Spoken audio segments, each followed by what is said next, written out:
Welcome to a new video. I hope you had a great day. Let's take a look at some news stories, shall we?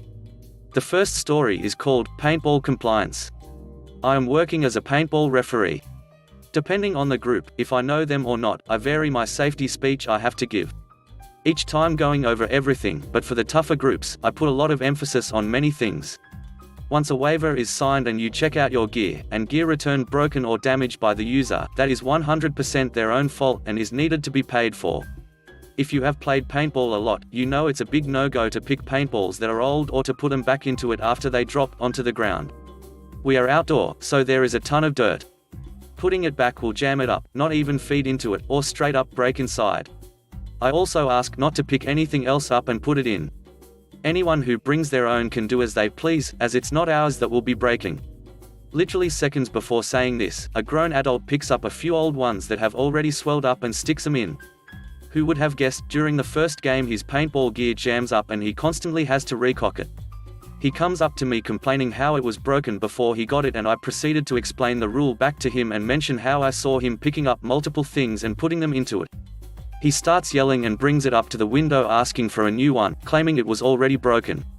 My boss takes off the hopper to check inside for damage, and out comes a full acorn and tons of other debris. He is told to pay for it because the bolt was chipped, which is surprisingly hard to do. He just yells and continues claiming it wasn't his fault, but then asks for a new one. So we give him one. A standard package is $25. His bill came out to around $210 instead of the $25 he spent on the package. And here is where the compliance starts. As he turns it in, he checks the receipt on his tab and sees the broken one at $150 and his new one also on it. We threw him a nice discount of $5, so he only has to pay $20 for it. He starts saying he will call the police for fraud and a bunch of other reasons. As this happens a lot due to people not following proper rules, literally like 3 you actually have to remember, we have security cameras that recorded the whole incident. It clearly shows him grabbing multiple objects that weren't even paintballs, and putting them in. In defeat, he was screaming he would never come back and paid the price. He left a bad review to which my boss had the pleasure of explaining right under it the whole list of rules and why he terminated the waiver and agreements he had signed. Later, his review was removed. Extra money for us, we had some spare gear and a horrible customer that we wouldn't see again. And a good laugh. The next story is called Respect My Age. I had been working in an office for about a year. My boss was this grumpy old man who treated me like dirt for the whole time, constantly taking his personal anger on me. Last week, we were to receive a large order of supplies, more than 150 heavy boxes. Due to the big quantity of stuff we had to bring into the office, the delivery was split between morning and afternoon. And my shift would have ended in the morning that day. I decided to go and help in the afternoon anyway because there would only have been another person to help the boss with all that stuff.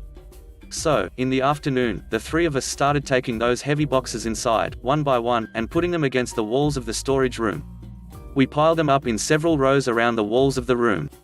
At a certain point, there wasn't much space left, and I, knowing how punctilious my boss could be and how he would have yelled at me if I made the wrong choice, decided to ask where I should have put the box I was holding. When he heard my question, an expression of anger and disgust instantly appeared on his face, on the ground, where we've been placing them all this time. I calmly replied, okay, but there isn't much space left. I wanted to know where exactly. He yelled, put it on the freaking ground. I thought, alright, let's do as he wants. So, I walked in the middle of the room and put the box on the floor. What the heck are you doing? You told me to put it on the ground. That's what I did. What? You ignorant. Frick you. Well. You too. Hey. Respect my age. Okay, whatever. Do it by yourself. In the end, he had to do all that work with a person less and lost an employee because after hearing of this argument they moved me to another office. The third story is called They Wasted My Time, So I Wasted Theirs. Before I started at the university, I worked a few temporary jobs. One of the jobs I had was in a plastic recycling center. I was hired to fill plastic bags with plastic so it could be processed at a later date. But the plastic with which to fill the plastic bags with was a few weeks late, so as there was very little for me to do, I was given various silly tasks. Such as sweeping the entire empty warehouse, which was completely pointless considering it doesn't get dirty overnight. Plus other completely pointless things, just to waste time. Add into this I had one coworker, who hated me from the second I got there, and a miserable prick of a boss, and it wasn't an enjoyable job. After about a week, we had a load of plastic mixed in with other things and I was tasked with crushing it. It was a huge machine and took around a day of solid work to fill completely, considering you had to sort all the plastic out. And once it's filled, you have to unload the machine, by pulling the 300-kilogram bale out. As it's a fairly dangerous machine, it's not as simple as just opening a door to unload the bale. So the miserable prick of a boss comes over, opens the machine and starts trying to pull the bale out. I walk off to get my gloves so I don't rip my hands open helping get the bale out, and he says, "Never mind, don't bother helping." So I said okay and went on my break and watched him struggle with it for the next 10 minutes before he used a forklift truck to pull it out. When he came back over, I don't think I've seen an angrier man. He tried to give me a talk, but I said I was following instructions and ignored everything he said. So he left me alone for the next couple of weeks I was there. Once the plastic arrived for me to fill, I decided to quit that day. They wasted my time, so I wasted theirs. The last story is called Never Come Back. This all started with my dad being offered a job, and a condition is that the boss sets me up with one as well. I was fresh out of school and was looking around for jobs when my dad calls me and asks me to come for an interview for a delivery job. I quickly scatter off to the shower and make it there within 30 minutes. The boss, John, seemed to be nice and was supportive of me going to take a month of leave to study full-time for my truck license. This takes place in Sweden. After the interview, and signing the contract, I went to the restroom and overheard John chewing out a colleague of mine for something that was not his fault. I was hoping it was just a stressful day, but boy was I wrong. I come back the next day to work. I meet up with my colleague who is temporarily driving the route I was going to have. He was here to train me and give me instructions. He tells me about the workplace and tells me that everyone hates John. Still, I wanted to make up my own mind on the matter and decided to mostly ignore the small talk. In all of the trucks, there are supposed to be papers showing all of the stops and rules for deliveries. There was none in this particular vehicle. We asked John if we could have one and he begins screaming at my coworker about how he's responsible for it even though he only had this route for a week, temporarily. After this, I promptly tell my boss the exact date of the course I told him about. Seeing as I only told him November through December the first time. He tells me, "That's a long time. But you can always postpone it. So it's fine." He knew the length of the course before getting my contract, and the course cost $3,600 and is not refundable. I tell him this and he explodes. I decide to waddle out of there, but now he has this massive grudge against me. My father gets a new contract with his current company with a much bigger payout and decides to stick with it. This makes my boss even angrier at me. My boss then tries to mess with my hours and pay, holding back several $100s, which I got after talking to the finance department.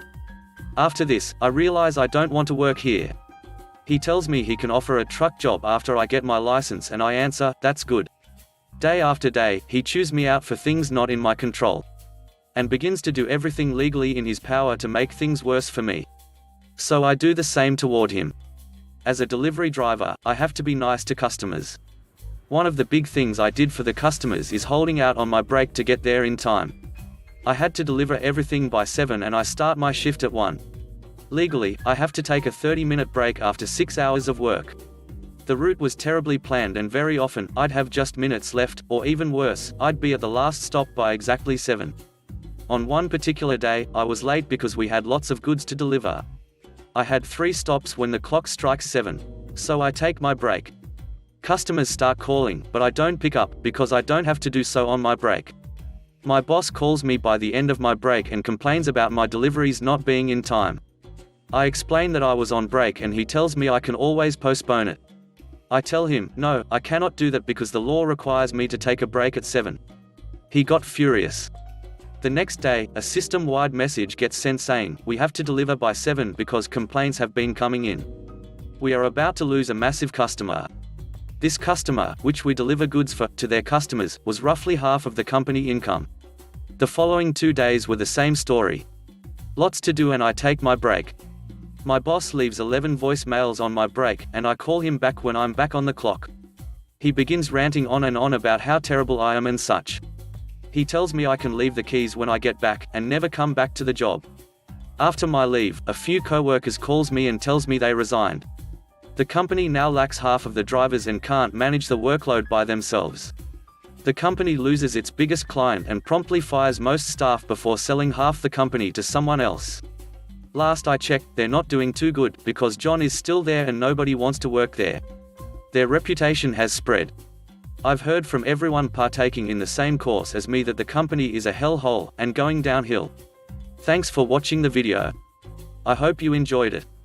If you did, please consider subscribing to the channel for more content. Let me know what you think about the stories in the comment section below. Have a great day. Bye bye.